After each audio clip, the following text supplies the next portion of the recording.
ಎಲ್ಲ ಮಧ್ಯಾಹ್ನ ಲಂಚ್ ಎಲ್ಲ ಮುಗಿಸ್ಕೊಂಡು ಸ್ವಲ್ಪ ರೆಸ್ಟ್ ಮಾಡಿ ಈವ್ನಿಂಗು ನಾವು ಹೊರಗಡೆ ಡಿನ್ನರ್ಗೆ ಹೋಗೋಣ ಅಂತ ಹೋದ್ವಿ.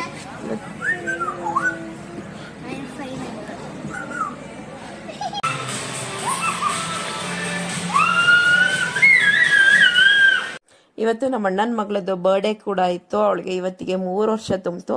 ಹಾಗೇನೆ ನಾವು ಹೋಟೆಲೆಲ್ಲ ಸಿಂಪಲ್ ಆಗಿ ಸೆಲೆಬ್ರೇಟ್ ಮಾಡೋಣ ಅಂತ ಹೇಳ್ಬಿಟ್ಟು ಅಲ್ಲೇನೆ ಕೇಕ್ ಎಲ್ಲ ತರಿಸಿ ಕಟ್ ಮಾಡಿ ಹಾಗೇನೆ ಡಿನ್ನರ್ ಕೂಡ ಎಲ್ಲ ಮುಗಿಸ್ಕೊಂಡು ನಾವು ಮನೆಗೆ ಬಂದ್ವಿ.